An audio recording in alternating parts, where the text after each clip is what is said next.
त्यांनी डिक्लेअर केली की सुरू होती, त्याच्यामुळे मग मी इकडे आलो आणि इकडं वेगवेगळ्या भागातले लोक, सोलापूर जिल्ह्यातले, आमच्या सांगली बिरज कुपवाड परिसरातले, पुण्यातले, पिंपरी चिंचवड मधले असे लोक येत होते, भेटत होते. उद्या पण सकाळी 7 वाजल्यापासून मी ह्या सगळ्यांना वेळ दिलेला आहे.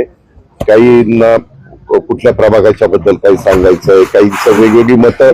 निवडणुका म्हटल्यानंतर कसं झालं पत्रकार मित्रांनो, आमच्या निवडणुका झाल्या, कोणी आम्ही खासदार झालो, कोणी आमदार झालो, कोणी मंत्री झालो, उपमुख्यमंत्री, मुख्यमंत्री, सगळी काही पदं मिळाली आम्हाला. पण आमच्याकरता काम करणारे जे कार्यकर्ते त्यांची निवडणूक आहे. एक तर 4 वर्ष निवडणुका झाल्या नाही, वास्तविक 2022 ला व्हायला पाहिजे होतं, त्या 2026 मध्ये आता होत आहे. नवीन कार्यकर्त्यांना वाटतं की आपल्याला संधी मिळावी. बऱ्याच जणांनी आणि त्याच्यात खूप जणांना फार त्याच्यामध्ये कष्ट घ्यावे लागले की आता निवडणुका लागतील म्हणून कुणी कुणी प्रयत्न केले, परत निवडणुका पुढे गेल्या. असं करत करत या जरा सगळ्यांना म्हणजे जे इच्छुक उमेदवार होते त्यांना जरा त्रासच झालेला, ही गोष्ट खरी आहे. पण आता खऱ्या अर्थाने निवडणुका लागल्यात आणि ह्याच्यानंतर माझ्या माहितीप्रमाणे जिल्हा परिषद तालुका पंचायतीचा सुप्रीम कोर्टाने तो निकाल दिलेला आहे की 50%च्या आतमध्ये आरक्षण पाहिजे. त्याच्यात विशेषतः आपल्या विदर्भातल्या, नंतर मराठवाड्यातल्या 2 आणि विदर्भातल्या बहुतांशी आणि आपल्या उत्तर महाराष्ट्रातल्या काही अशा ह्या निवडणुकांचं 50%च्या आतमध्ये आरक्षण आणतील निवडणूक आयोग, कारण सुप्रीम कोर्टाचेच आदेश आहेत. ते झाल्यावर त्याही युतीबद्दल मुख्यमंत्र्यांनी आज विधान केलं की पुण्यात राष्ट्रवादी आमच्या सोबत लढणार नाहीत, दुसऱ्याचा फायदा व्हायला नको एकत्र. पण शेवटी राज्याचे ते प्रमुख आहेत आणि त्यांना जे योग्य वाटतं ते स्टेटमेंट त्यांनी केलेलं आहे. त्याच्यामध्ये त्यांनी जे काही मला त्यांनी काय सांगितलं ते माहिती नाही, परंतु त्यांनी सांगितलं याचा अर्थ चर्चा होऊनच झालेला असेल म्हणूनच ते बोलले असेल. अरे बाबा, कार्यक्रम संपल्या मी टीव्ही पण बघितला नाही किंवा काही मला माहित नाही मुख्यमंत्र्यांनी काय स्टेटमेंट केलं. मी तर तुम्हाला म्हणतोय की मुख्यमंत्र्यांचं स्टेटमेंट जे झालेलं आहे ते निश्चितपणे आम्ही अनेकदा एकत्र बसतो, चर्चा करतो, त्याच अनुषंगाने त्यांनी केलं असेल. पुणे आणि पिंपरी चिंचवडसाठी काय रणनीती असणार, पुणे आणि पिंपरी चिंचवडसाठी रणनीती काय असणार दादा? त्या संदर्भामध्ये रणनीती निवडणुका लढवायची असणार, दुसरी काही अरे बाबा, अनेक विषयाच्या बद्दल आम्ही चर्चा करतो. त्यांनी आता काय तुम्हाला सांगितलं हे मला माहिती नाही, पण तरी देखील मी सांगतो की त्यांनी सांगितलं याचा अर्थ विचारपूर्वकच त्यांनी स्टेटमेंट केलं.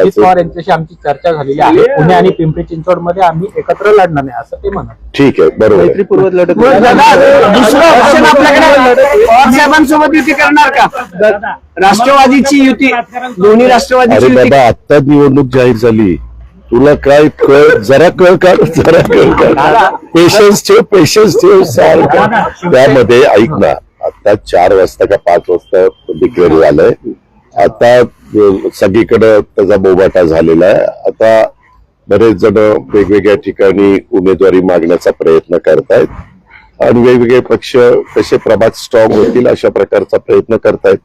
आता ते आम्ही काय केलं, मागे 15 वर्ष लोक महाविकास आघाडीमध्ये काम करत असताना आम्ही आणि काँग्रेसवाले काय करायचो, किंवा आमचे मित्रपक्ष शेका पक्ष होता तेव्हा, किंवा इतर RPI आठवडे साहेब तेव्हा आमच्या बरोबर काही काळाच होते, तर त्या काळामध्ये आम्ही स्थानिक जी काही जिल्हा असेल किंवा कॉर्पोरेशनला स्थानिक ते शहर असेल तिथल्या जिल्हाध्यक्षांना आणि तिथले जे काही आजी माजी पदाधिकारी, आमदार, खासदारांना तो अधिकार द्यायचो की तिथली एक राजकीय परिस्थिती बघून तुम्ही तुमचे निर्णय घ्या आणि तशा पद्धतीनं ते निर्णय घ्यायचे आणि निवडणुका व्हायच्या. नेत्यांमध्ये एकमेकांना घेतलं जाते, म्हणजे शिवसेनेचे पदाधिकारी घेतले जातात, भाजप शिवसेनेचे पदाधिकारी घेते. आज देवेंद्र फडणवीस बोलताना असं म्हणाले की शिंदे आणि आमच्यामध्ये असं ठरले की एकमेकांचे पदाधिकारी पक्षामध्ये घ्यायचं नाही, मात्र तुमच्या पक्षाबद्दल ते काय बोललेले नाहीत. आगामी काळामधले तुमच्या पक्षातले नेते पदाधिकारी सुद्धा घेण्यासाठी त्यांनी ग्रीन सिग्नल दिलेलं आहे असं तुला ते म्हणलं.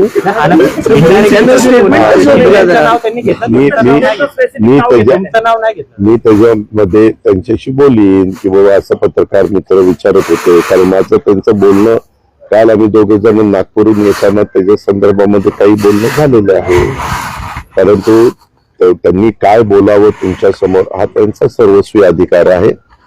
पण तुम्ही आता हे मला प्रश्नच विचारताय, तर त्याच्याबद्दल पत्रकार मित्रांनी पुण्याच्या अशा प्रकारचा प्रश्न विचारला तर तुम्ही शिंदे साहेबांचं नाव घेतलं आणि माझं नाव घेतलं नाही. त्याच्यामुळं त्यांना एक बातमी त्याच्यातनं होऊ शकते किंवा तुमच्या पुण्याच्या सूत्रांच्या माहितीनुसार अरे पण ते तसं बोलले, परंतु तुम्ही त्याचा अर्थ मराठी भाषेचा कसा अर्थ काढावा तसा काढता येतो. माहितीमध्ये प्रमुख पक्ष आहात, शिंदेचं नाव घेतलं तुमचं घेतलं नाही, त्याच्यामुळे ठीक आहे मी विचारतो ना बाबा, विचारून सांगतो ना. शिवसेना असणार तुम्ही कोणाशी इतर पक्षांची युती घेणार आहात का? अजून मी ठरवलेलं नाहीये, योग्य वेळी योग्य निर्णय घेत. ठीक आहे, उमेदवारी अर्ज भरायच्या आधीपर्यंत. राजकारण फार चांगलं कळतं कोणाला मला आणि अजित पवारांना पिंपरी चिंचवडचं राजकारण फार चांगलं कळतं. दुसऱ्यांचा फायदा होऊ नये म्हणून आम्हाला वेगळं लढायचं. ठीक आहे, मुख्यमंत्र्यांनी सांगितलं ना, मुख्यमंत्र्यांनी विचारपूर्वकच उत्तर दिलेलं आहे. तुमच्यामध्ये मैत्री त्यामध्ये तुम्हालाही माहिती आहे की 25 वर्ष ती महानगरपालिका मी सांभाळलेली. तुम्ही अनेक तुम्ही पत्रकार पण नव्हता, तुम्ही विद्यार्थी होता आणि त्याच्यातनं त्यावेळेस त्या शहराचा कसा सर्वांगीण विकास केला हे आपण सगळ्यांनी बघितलेलं आहे. परंतु दुर्दैवाने माझ्यातलेच बरेच जण 2017ला बाजूला गेले आणि त्यामुळे तिथं भाजपच महानगरपालिका आलेली आपण पाहिली. दादा आम्ही नव्हतो पत्रकारित आहेत, पण तुमचं काम आम्ही बघत होतो. म्हणजे अनेकदा पिंपरी चिंचवड मध्ये तुमचं नाव घेतलं जायचं. आता पिंपरी चिंचवडचे कार्यकर्ते म्हणतात की दोन्ही राष्ट्रवादी एकत्र लढू. आता तुम्ही त्यांना नाही सांगणार. कुणाला सांगा? पिंपरी चिंचवडचे त्यांचे कार्यकर्ते म्हणतात की आम्ही दोघं एकत्र लढू. अरे मी मगाशी काय तुम्हाला सांगितलं की आम्ही महाविकास आघाडीमध्ये साधारण त्या जिल्ह्यांवर अधिकार द्यायचो. आता जिल्ह्यात कोण कोण काय काय ठरवतंय ते माझ्याकडे माहिती येईलच ना.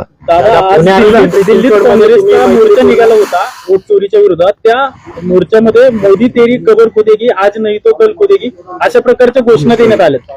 हे सांगू का, स्वर्गीय यशवंतराव चव्हाण साहेबांनी तुम्हाला मला जो सुसंस्कृतपणा शिकवला आणि राजकारणामध्ये सत्ताधारी विरोधक हे चालत असतं, परंतु पातळी कुठली ठेवायची असते त्याचं भान सर्वच राजकीय पक्षांनी ठेवलं पाहिजे. वास्तविक आज देशाचे ते पंतप्रधान आहेत. देशाच्या पंतप्रधानांच्या बद्दल अशा प्रकारचे अतिशय ही विकृतीच म्हणावी लागेल.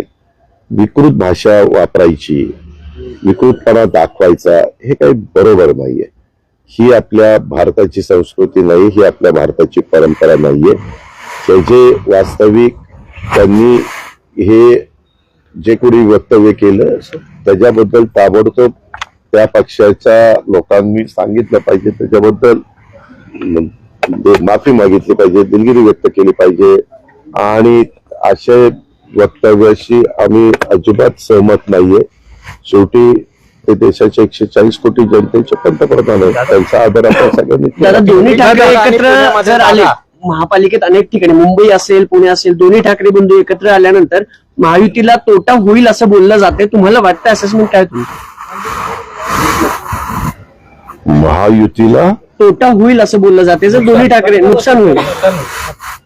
नाही, कोणी एकत्र आलं आणि कोणी विभक्त राहिलं तरी शेवटी जनतेच्या मनात जे असतं ते घडत असतं. जनता जनार्दन हे सर्वस्व आहे, ते ठरवतात कुणाचं बटन दाबायचं आणि कुणाला निवडून आणायचं.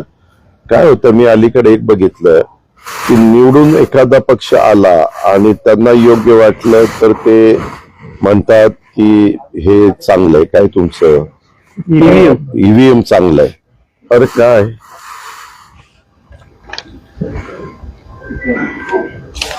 ईव्हीएम चांगलं आहे अशा पद्धतीनं काहीतरी ते बोलतात. आणि जर नाही म्हटलं तर पराभूत झाले की म्हणायचं ईव्हीएम वर दोष ढकलायचा, हे पण बरोबर नाही. कारण तुम्ही बघा ना, महायुतीला आम्हाला लोकसभेला 31 जागा आमच्या पराभूत झाल्या, अवघ्या 17 जागा आल्या. त्यावेळेस त्यांना सगळ्यांना ईव्हीएम चांगलं वाटलं. आम्ही ईव्हीएम बद्दल काही बोललो नाही, कारण तो जनतेने दिलेला कौल होता. परंतु तोच लाडक्या बहिणींच्या निर्णयामुळं आणि शेतकऱ्यांच्या मुळे बदल झाला 5 महिन्यांनी, की लगेच ईव्हीएम ला दोष द्यायला सुरुवात केली. पण एक गोष्ट मी मान्य करीन, काही काही ठिकाणी दुबार नावं, तिबार नावं किंवा एका मतदारसंघातली नावं दुसऱ्या भागात, अशा गोष्टी झाल्या आणि त्याचा अनुभव सगळ्यांनीच घेतला. म्हणजे याच्याबद्दल मी रवींद्र चव्हाण साहेबांचं पण स्टेटमेंट ऐकलं. माझ्याकडे पण बऱ्याच तक्रारी आल्या. मी पण माझ्याकडे तक्रार आल्यानंतर त्या जिल्ह्यातल्या जिल्हाधिकाऱ्यांना सांगायचो की तपासून घ्या, किंवा माझ्याकडे पण काही असे पुरावे दाखवले गेले. फोटो तोच, पण 3 ठिकाणी 3 नावं, उगीच किरकोळ असा बदल, अशाही पद्धतीनं झाल्या. आमचं म्हणणं की असं ज्यावेळेस होतं त्यावेळेस याद्या बनवणाऱ्या अधिकाऱ्यांनी आणि निवडणूक आयोगाने त्या पूर्णपणे पारदर्शक कशा राहतील, त्याच्यामध्ये कधी कधी समजा एखादा एरिया मला मतदान करणारा नसेल तर तो अख्खाच्या अख्खा उचलतात आणि शेजारी देतात टाकून, आणि तेवढी नावं कमी करतात. आणि मग ज्यावेळेस वोटिंगच्या वेळेस तो मतदार जातो त्याच वेळेस त्याला कळतं अरे माझं नाव नाही, मग कोणतरी सांगतं अरे तुझं नाव पलीकडे आहे. असं पण होता कामा नये. लोकशाही पद्धतीनं संविधानाने जो अधिकार आपल्याला दिला त्या पद्धतीनं निवडणुका व्हाव्यात, हे माझंही स्पष्ट मत आहे. आता महसूलबाबत एक प्रश्न आहे. मध्ये मैत्रीपूर्ण लढत होणार आहे का भाजप आणि कुठे? तुमच्या? पुणे आणि पिंपरी चिंचवडमध्ये. अरे त्याच्या संदर्भात तूच म्हणतो की मुख्यमंत्र्यांनी असं उत्तर दिलं. आता मग मुख्यमंत्री आज सर्व आहेत भारतीय जनता पक्षाचे, तेव्हा त्यांनी सांगितलं वर तसंच होणार ना. तुम्ही राष्ट्रीय अध्यक्ष आहेत तुमच्या पक्षाचे, म्हणून तुम्हाला त्या संदर्भात मुख्यमंत्र्यांनी सांगितलेलं तेच फायनल असेल. त्या संदर्भात मी यावेळेस काही करून पिंपरी चिंचवड महानगरपालिका राष्ट्रवादी काँग्रेस पक्षाची आणण्याच्या करता मी माझं सर्वस्व पणाला विश्वास आहे. या अधिवेशनामध्ये एक फाईल पास झालेले आहे, ज्यामध्ये स्टॅम्प ड्युटीचे काही तक्रारी असतील ते उच्च न्यायालयात केले जायचे, आता महसूल मंत्र्याकडे केले जातात. मग या सगळ्या निर्णयाकडे असं पाहिलं जाते की ज्या मीडिया केसमध्ये आहे ते पार्थ पवारला वाचवलं जातं, असं सामाजिक कार्यकर्ते यांच्याकडनं बोललं तो जातं. का कुणी काय बोलावं हा प्रत्येकाला बोलण्याचा अधिकार आहे. परंतु आम्हाला अनेकदा तक्रारी आलेल्या होत्या की एखाद्या जमिनीची नोंदणी करत असताना त्याच्यावर जेवढं काही स्टॅम्प ड्युटी भरायला पाहिजे तेवढी भरली जात नाही, आणि मग ते पार डायरेक्ट जातं कोर्टाकडं.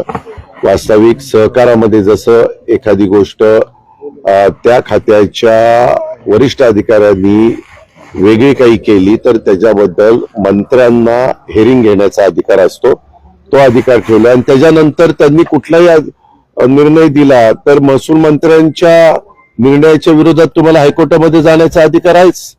तो अधिकार कुणी काढून घेऊ शकत नाही. पण आज अनेक अधिकाऱ्यांनी आंदोलन केलेलं आहे त्या विरोधामध्ये. अनेक महसूल अधिकारी आहेत, कर्मचारी आहेत, त्यांनी आज आंदोलन केलं काय या निर्णयाच्या विरोधामध्ये. काय कारण आहे? अरे काय कारण आहे? अधिकार निलंबित केले तहसीलदारांनी, नायब तहसीलदारांना त्यांच्या बाबा, विरोधात तू ना मनमाई वेगळं सांगतो. त्यांचं जे त्याच्यामध्ये तू वेगळं सांगतो, हे वेगळं सांगताय. जो निर्णय आपल्या विधिमंडळाने घेतला, दोन्ही सभागृहांनी घेतला, त्याच्यात ते बिल पास झालंय. मध्ये काहीतरी अधिवेशनाच्या काळामध्ये काही अधिकारी यांना सस्पेंड केलं, असं काहीतरी चंद्रशेखर बावनकुळे साहेबांनी जाहीर केलं. त्याच्याबद्दल ते सगळी माहिती घेतील. त्याच्यात जर घेतलेला निर्णय हा चुकीचा ठरलेला असेल तर ते मागे घेतील, आणि त्या निर्णयामध्ये तथ्य असेल तर ते पुढची कारवाई करतील. चव्हाण असं म्हणाले की 19 तारखेला मराठीत पंतप्रधान बसेल. मला मी काही ज्योतिषी नाहीये. अरे मी काम केलं म्हणून काय सगळं तू याच्याबरोबर काम केलं म्हणजे सगळं तुला यांचं माहिती आहे. अरे मला काय माहितीये त्यांनी कशामुळे हे स्टेटमेंट केलं, त्याला ते अर्थहीन स्टेटमेंट आहे असं माझं स्वतःचं मत आहे. गैरव्यवहार प्रकरणी दिग्विजय पाटलांची पिंपरी चिंचवड पोलिसांनी 9 तास चौकशी केली. ज्या वेळेस एखाद्या बद्दलचा निर्णय पोलीस घेतात चौकशी करण्याचा, तो चौकशी करण्याचा त्यांचा अधिकार असतो. त्यावेळेस त्यांनी चौकशी करायची असते, ज्यांची चौकशी करायची असते त्यांनी सगळी म्हणजे पूर्णपणे चौकशी करायला सहकार्य करायचं. दादा अंधेकरांचं काय ठरलंय का ते कोर्टात त्यांनी पंधराच्या याचिका केली होती की जागेवरती आम्हाला कोण निवडणूक लढवायची आहे म्हणजे अंधेकर परिवारातलं कुणीही दोघं कोर्टाने परवानगी दिली आता ते राष्ट्रवादीकडून लढणार असं कळतंय तुम्ही काही पत्नी अरे तुम्ही ना सगळं तुम्हीच ठरवता, तुम्हीच प्रश्न उपस्थित करता, तुम्हीच त्याचं उत्तर देता, असं ठरलंय. आता मलाच माहित नाही काय ठरलं ते तुला कळतंय. आता काय बोलायचं. पंधराच्या जागेवरती शहराध्यक्षांनी स्टेटमेंट केलंय मला त्याच्याबद्दल आज कुणीही काही ही चर्चा आमची कुणाची झालेली नाहीये. उद्याच्याला मी अनेक बाबींच्यावर चर्चा करणार आहे. मी वेगवेगळे प्रभाग आपले काहीतरी 61 प्रभाग आहेत, नगरसेवक 165 नगरसेवक 41 प्रभाग राईट. एक प्रभाग 5चा आहे, 40 प्रभाग 4च्या आहेत, असे 165 आणि त्या 165च्या संदर्भामध्ये साधारण प्राथमिक चर्चा करत होतो. किती अर्ज आलेत, काय आलेत वगैरे वगैरे ती माहिती घेण्याचा प्रयत्न करत होतो. पण ते म्हणले की बाबा अजून अर्ज येतात, लोकांना नक्की निवडणूक होणार की नाही त्याच्याबद्दल ते साशंक होते. परंतु आता खऱ्या अर्थाने निवडणूक जाहीर झालेली आहे. मला वाटतं किती तारखेपासून फॉर्म भरायचे, 23 तारखेपासून. त्याच्यामुळं त्याला आता जास्त गती सर्वच राजकीय पक्षांच्या मध्ये येईल. दादा नगर परिषद निवडणुकांमध्ये अनेक राजकीय पक्षाचे आमदार मंत्र्यांच्या म्हणजे मिसेस जे आहेत त्या नगराध्यक्ष झाल्या बिनविरोध. आता सुद्धा अनेक जण जे आहेत ते हे बघ, लोकशाहीमध्ये उद्याच्याला तुझी पण बायको जर बिनविरोध झाली तर आपल्याला काय होणारी बायको तर तो त्यांचा अधिकार आहे. शेवटी लोकशाही आहे रे. लोकशाहीमध्ये कोणाला निवडून द्यावं आणि कोणाला बाजूला करावं हा जनतेचा अधिकार आहे. त्याच्याबद्दल आपण कशी टीका टिप्पणी करू शकतो. राजकीय घराणेशाही म्हणून अनेक नगरसेवकाची मुलं सुद्धा तिकीट मागतात, अनेक महिला सुद्धा तिकीट मागतात. जर ती घराणेशाही वाटत असेल त्या मतदारांना तर त्यांनी त्या बाबतीतला विचार करावा. त्यांना निवडून ठेव का. तिकीट देताना बहुतेक राजकीय पक्ष इलेक्टिव्ह मेरिट बघून तिकीट देतात. अलीकडच्या काळामध्ये तो ट्रेंड देशात सगळीकडे जम्मू काश्मीर पासून कन्याकुमारी पर्यंत पाहायला मिळतो. आपल्यामध्ये पण चांद्यापासून बांद्यापर्यंत पाहायला मिळतो. आणि हे बहुतेक सगळ्याच राजकीय पक्षांनी मान्य केलेलं आहे. आणि फक्त इलेक्टिव्ह मेरिट हे बघून साधारण पुढे जातात. त्याच्यामध्ये ज्यांचं काम चांगलं असतं ते रिपीट होतात. आणि त्यांना असं वाटलं कुठल्या राजकीय पक्षाला की बाबा ह्याला घेतलं तर आपल्याला फायदा होईल, तर ते वेगवेगळे राजकीय पक्ष वेगवेगळ्या लोकांना आपल्याकडे खेचण्याचा प्रयत्न करतात. ते वर्षानुवर्ष पक्षात असतात त्यांना संधी दिली जात नाही. अशा पद्धतीने तुम्ही म्हटलं की मेरिटवर उमेदवारी दिली जाते. तुझा निरोप मी माझ्या ज्यांच्या ओळखी आहेत त्या राजकीय पक्षांना सांगतो की असं एका आमच्या सहकार्याला पत्रकाराला वाटतं की अन्याय होतो, ते ठरवतील. दादा हिंदीमध्ये